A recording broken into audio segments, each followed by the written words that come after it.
Runback Season 2. My name's Jake. Joining with me is Justin from last season. We've got Josh. I don't know where I'm pointing to because I don't know where the graphics are set up. And we've got Ryan. They're replacing Chris and Sean, who had to focus on lives because we all know that Chris is a big old doctor boy and dealing drugs in the middle of a pandemic. And Sean's a big old esports coach. So he's got a lot to focus on. And I'm now discovering this is very weird because usually I have Twitch chat on this monitor, so like I have my eyes glancing over there, but then all I see are your beautiful faces, so I don't know where to really put my eyes, so I'm going to be doing this number a lot. But other than that, the goals for the Salty Runback in comparison to last season is to make it much shorter. So last season we did a lot of just kind of opinion pieces. We did some interviews. We brought in Riley for an entire episode. You know, it was just very from the hip from yours truly, because I was just kind of saying, fuck it, wing it. Like, let's figure out what we're doing here and roll with it. But this time around, shorter length. We're going to focus on highlights, predictions, players to watch, games to watch. And then that's going to be the TLDR of everything. And we're going to encourage you to participate in any amount of Brotherhood stuff that goes on throughout the split. And if any of that gets brought our way, we'll bring it to light.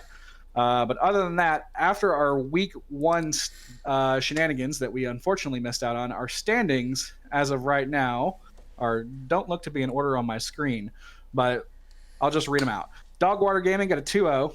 The Lost Chapter got a 2-0. Little John's, Big Peter's got 0-2'd. Boom, what up? Got 0-2'd. Flirty Frank's Fudge Factory, I hate our name, got 0-2'd as well. Brahms OnlyFans account got 0-2'd. Top Lane Wonders got a 2-0. Dinner Roll got a 2-0. Team Silver Mechanics got 0-2'd, and Shenanigans got a 2-0 for themselves. So however that shakes up in terms of the standings, once we get the sheets all kind of leveled out there, we'll be good to go. But again, week one, not much to say from all that. But other than that, let's roll into the highlights from week one. It was actually yours that we saw though. But we do see. Oh, this was when yeah. This is one that I sought out individually. Side of Dogwater Gaming is Me making this call. Yeah, this is a good idea. We got it. Don't worry about it. It's all good. Oh my gosh. It was not good. Oh no. Oh no. It was not good, and it was at this point the idea of letting Bear Jr. have Yasuo and win our solo lanes did not come to fruition. I don't remember who the caster was on this game, but like 2 seconds before that clip, they were like, "Yeah, I just don't know why you picked Vel'Koz. It kind of sucks in this meta."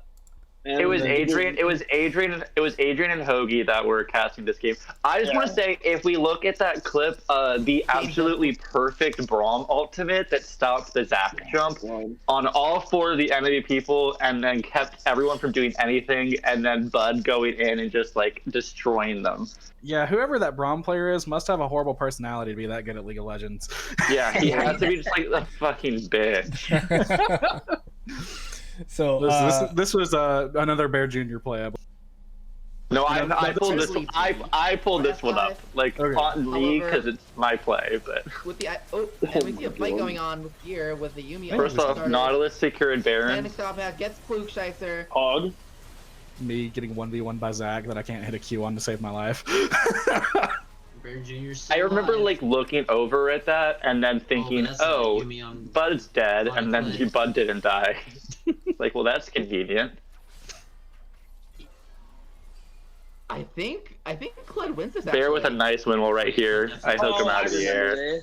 I remember this. Oh no! This is just so sad. All of this is just like, I could feel Frank's frustration mounting.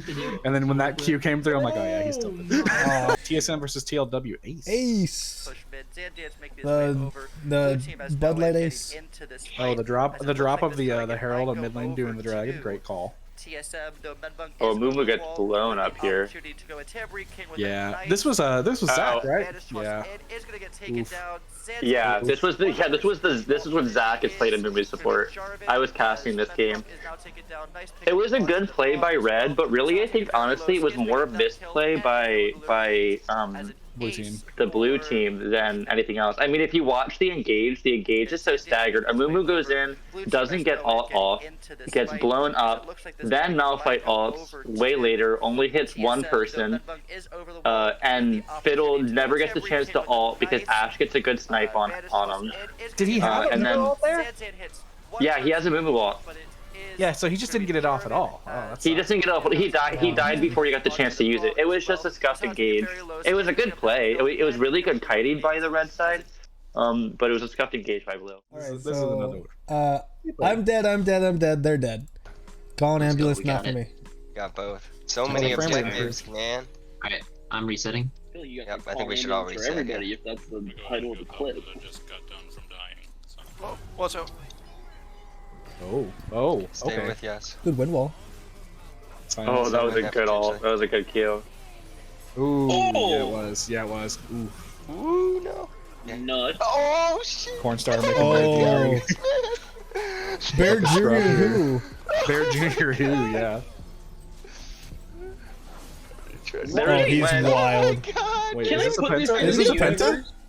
No, he wouldn't be able to. Yeah, he No. didn't chase They're it. gonna have He didn't oh, chase Runback. it. He had That's it. the only fucking way they're gonna pop this coin. And we're gonna probably talk about this later. The main team is week 1. Who What God was that? green earth lets Yasuo through I hate that. against Corn or Bear? Who's letting Yasuo through? Is that all I'll we say have? We this. got in Our both thought- games. Our thought process was like, man, Bear Jr. sometimes likes to limit test, and he thinks that I'm bad, so he'll limit test against us a lot and just hard int, and then we'll win our solo lanes, and then Bear will be down like a kill and a half or something, and we'll be good to go. And then Yeah, but it didn't work out that way. The thing to keep in mind is Bear has me as his support to keep him on a leash. That's exactly what I did not factor. Because like the thought process is if Bear has anybody else that is like a gold 4 or below support, I got this. Because I've beaten Bear in those situations before. But with Josh, an entirely different story. Also, hi Olivia. Olivia. Hi, Olivia. I'm sorry, hi. All right, so Welcome there's to the our. fucking Runback. Who do you think wins games this week? Oh, she's gone. Two left. All right, so transitioning into our players to watch, Ryan, we'll open the floor to you. Who's your player to watch for week right. 2 of the PML? So, I'm prefacing this with when Jake approached me about being on the Salty Runback, he wanted me for my hot takes and no context opinions. So that's what you're gonna get. But anything that comes out of my mouth, pick up with me and not the rest of the Salty Runback because they took my leash off. So wait! I didn't take the leash off. You pulled the leash off. Yeah, I pulled it off. Team Soft Mental got 2-0 this week with a 22-minute FF in their second game, and it was hard. It was hard to watch. You don't want to see people FFing games. Personally, it's a bad thing for me. I've been in that spot where I wanted to FF an LCS game. Don't get me wrong, but you hate to see it. But that team's bringing back a captain this week, washing hands. Player I'm super excited about. I've only had the luck of playing a few games with him, but this man's champ pool is deep, and this guy is a fiery competitor. And I think, he is the cog in that team. He was subbed out last week for Membong. Might not have been the right piece with the right group in terms of a sub, but you do what you can. So I'm looking at him because I think if washing hands isn't the piece that I think he can be, the kind of guy that you just can't ban out, the kind of guy who's going to impact the game all over and get your laners ahead. If he's not that guy, it's going to be a really, really long year for TSM. And you hate to see that, but I've got a lot of faith in him. I really like him. Wasn't a dope dude, just an all-around great guy. And if there is a team struggling with mental or a team that is struggling to find their identity, I think a player like that can make a huge difference. So watch him this week to sort of see where TSM really ends up in the grand scheme of things. Yeah, and speaking of players with particular levels of mental, Josh, who was your pick for this week?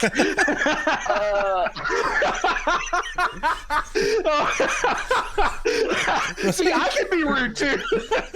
I can be BM too. Welcome to Pepper's forethought.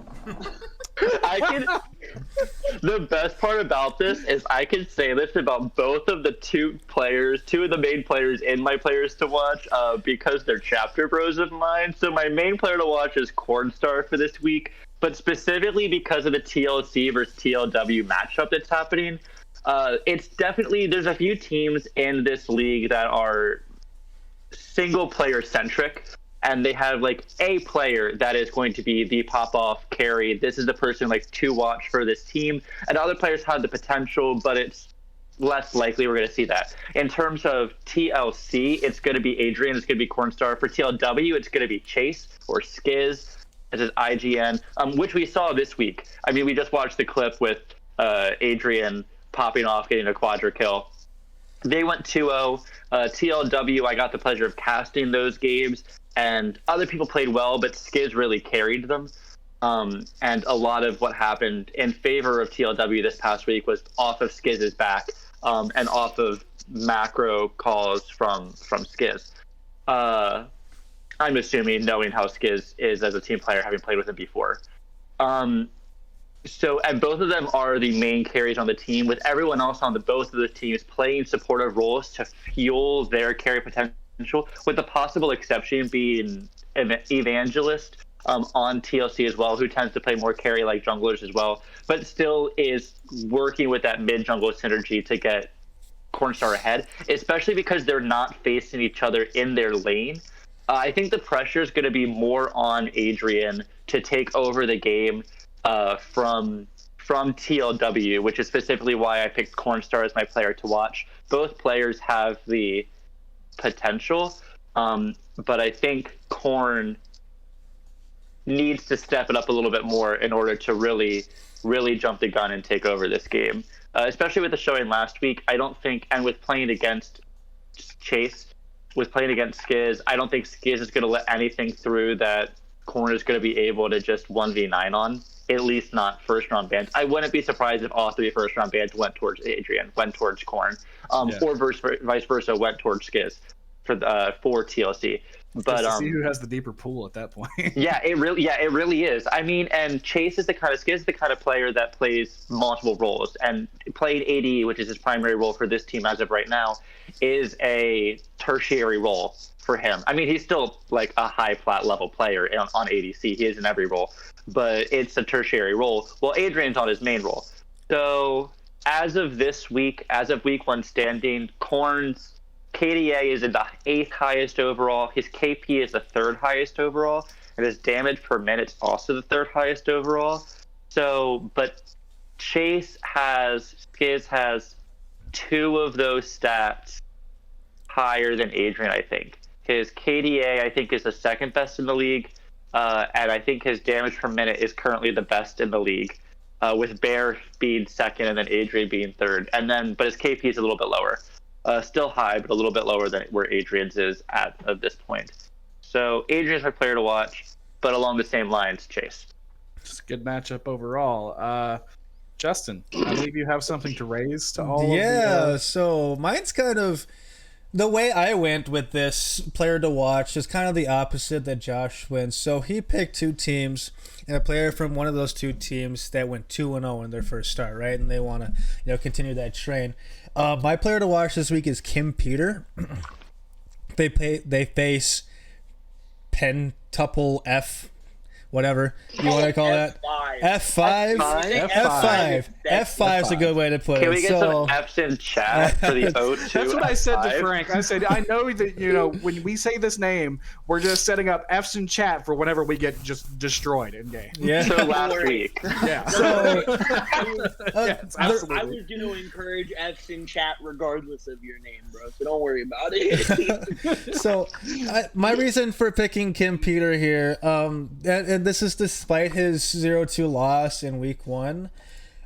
He did still boast really good numbers last week. Where am I looking? He did boast really good numbers, going 18, 10, and 12. And a lot of their success, I guess success in those games, actually was off the back of Kim Peter. He did draft a really supportive team around him, so I think if they can kind of get their stuff together, Neil's a supportive jungler, Panda's a supportive top laner, Hoagie's super supportive, super good mental too, really, really good around him. So if he can just hone his inner, I am the main character, I'm going to take over this game, he can really, really pop off. And going in the F5, who is also on the back end of a 0-2, Jake's that's your team. I think it's going to be a really, really fun game to watch, especially with. I mean, Jake's gonna want his revenge, so that's gonna be a fun bot lane to watch. Flirty Gare Bear and then Kim Peter Super Hoagie. But I like that. Yeah, it's gonna be a fun. It's not my game to watch this week, but kind of is the game to watch this week, just because I think it's gonna be a fantastic slobber knocker. I'm tuning you into that game entirely, since kind of rolling into our predictions and games to watch and my player to watch all at the same time. My boy to watch is a little bit biased this week. I'm putting my eyes on Fudgy, my own jungler. We were absent without him during week 1, and he plays a very different style in comparison to our sub that we had. He is very much more of a carry point for us than somebody like Landed, who I would consider much more of a facilitator than anything. So I'm looking forward to seeing what Fudgy can do when he comes in and he kind of ties it together with Frank and Forrest, what they've been working on. And I'm also really interested to see how now that the skill disparity between myself and the enemy AD carry and our support and the enemy support isn't so wide, like there's not a canyon between us, how me and Gare Bear are going to be able to react in this lane. So Fudgy's my guy to watch. I'm interested to see how he picks up his first official week. And kind of going into predictions now, my game to watch for the week is the Little John Big Peters versus F5. I still say we're going to 1-1 it since we're still working on our synergy. We're still working on the kinks in the system, since the first couple weeks have been very busy. Have been very busy for everybody on F5, and we haven't had a ton of team practice. So I'm calling it a 1-1, but I do think we get a clapback win because I've been working on some spicy picks myself. But other than that, I've got TLW versus TLC going 1-1. DWG versus Bofa going 1-1, and TSM versus Boom going 1-1. I feel like this is a week where anybody that got 2-0'd kind of like figured out something that they could work with, or anybody that got 0-2'd figured out something that they can work with and something to play around, and then anybody that was 2-0ing comes in a little bit too confidently and then gets a game knocked off of them. So I'm calling 1-1s across the board. Justin, predictions. Yeah. So I'm gonna first start off with my game of the week, which is Dogwater Gaming versus Brahms OnlyFans account. I've been told that it's a spicy pick. According to Josh, he thinks I'm wrong on this one. I think Bofa takes a 2-0 against Dogwater Gaming, and here my reason mainly lies in C Vanguard 7. I think that's a very, very powerful duo, especially with Greg on his main role support. But Malcolm in the jungle has also been a really pop-off guy in the past. So I think this team, they're going to find their footing this week and take the 2-0. For the rest of it, I have TLW versus TLC tying 1-1. I have Little John's Big Peters and F5 going 1-1. And then I have TSM versus Boom 2-0 for TSM. All right, Josh, what about you? Definitely some spicy takes happening up in the bottom left corner of my screen for the DWG versus Bofa game. I have not lost a PMLCS match to Greg yet. I will make that known. Ooh, okay, this is the week to happen then. I respect Greg a lot, but I do think I have an edge up over him. And is Chris playing AD for that team, or is he playing mid? I think he's playing. I didn't watch their game this week. He's listed as a mid prediction doesn't even know what lanes people are playing. He's listed as a mid amateur hour. I mean, I'm just saying. I said my team's gonna 2-0 him. I mean, it's not. I think we will. I think we're gonna 2-0 him. I think on paper. I think on paper. Okay, moving on to that. I think Little John Big Peter is gonna 2-0 F5 this week. I think TSM Boom is going to go 1-1, and then my game to watch, like I said before, is going to be TLW versus TLC, the Cornstar versus Skiz matchup. But I think that match is also going to end at a 1-1. I think TLC is going to drop game 1, and then Adrian's going to put his big boy carry pants on, and they're going to figure out what they need to do, and they're going to take game 2. All right, Ryan, I want to hear the spiciest of takes. All right, yeah, so there's some spicy takes in here this week. First thing, my game to watch, a little preface. Anyone who knows me knows I'm a video slut. I love watching old games. I love watching LCK. It like harkens to my football nature. So my game of the week and my game to watch is actually the game that already happened, which is Shenanigans and Dinner Roll. That game was a riot to watch. There were a lot of things that I thought of the two teams coming out of week one that played out a little differently than I thought they would. I thought that both teams, regardless of the outcome, which was a 2-0, I won't say who, no spoilers, but it was closer than I think the scores represented, and I'll be 100% candid of it. I really had no expectation for Dinner Roll. I had no idea what that team was going to look like. Obviously, I don't have a great relationship with everybody on that team. That's not true of everyone, but nonetheless, you can respect good play, and they played really well in their week one, and I think they played honorably in week two. And proud's the wrong word because I'm not a part of that team, but I'm really happy to see the way that they played, especially when they were backed into a corner. So watch that game if you have an opportunity. My predictions for the rest of the week, though, TLW and TLC, I have an 0-2 going to TLC. Watching Cornin and Adam play the game together is like watching a stupid Silver solo duo game, and I think that's going to be a lot for a team that has a lot of silver and gold players on it. And I expect that to be a role there. I think we got more out of TLW in week one than I think we're going to get the rest of the season, but I want to be proven wrong. DWG and Bofa took both the L's last week, both of these L's. And I'm expecting it to go 1-1 this week. I think there's too many good players on that team to not pick up a game, and I think it probably has more to do with communication and figuring out the gel. So 1-1 there. LJ, BP, and F5, 1-1. Both of those games, I liked what I saw out of those two teams. It was just a question of, like, let's get a little more cohesive. Let's, get the right pieces in the right place at the right time. And then the last one is TSM versus Boom. Boom happening to be the team that I'm, like, video coaching on. I don't want to call it coaching because I don't make decisions, but I watch a lot of stuff for them. Do give a lot of suggestions.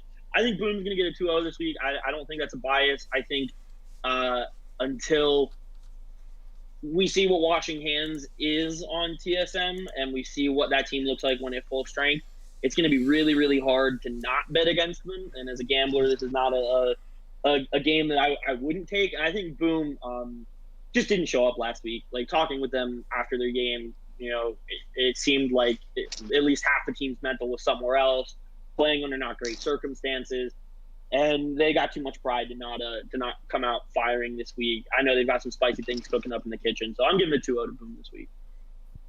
Alrighty, so there you have it, folks. There's our week two predictions. Other than that, we're going to close out here. Like I said, short and sweet that we're aiming for this time around. So as a reminder, I'm doing like VOD rewatches every Monday. That's starting at 7 p.m. EST, assuming that something doesn't happen in my life that prevents me from being there. I will either post up in Discord and watch all of it myself, or I will post up in Discord and have it running if I have to go have something else done. But that'll all be available to you, so come hang out and catch up on the games that you missed. Come drop your salty opinions over plays and things like that. It'll be a fun time for everybody to hang out, just an excuse for all of us to get along and be with one another. We've got Blue Otter League with the Mystic Cats going on. They're back at it again with some changes there. Ryan, you got some pointy stuff? Yeah, I got one too. First of all, big shout out to Grant. Made some sick stuff for the stream coming forward. Thank you for being patient with me. Sorry for the game that didn't get streamed this week. I was the only streamer for all but one game this week, and I've been working like 8-hour shifts, so I'm sorry for that. But it'll get better week by week. I'm learning. I'm committed to getting better. And I want a lot of y'all to come along on this journey with me, because one of the things I realized is that there are a ton of people in the league who want to stream but are scared of streaming or don't want to be the guy who fucks it up. And as the guy who's been fucking it up for the last 5 days, I can tell you it is not as daunting as you think, and it's really easy to just not look at chat.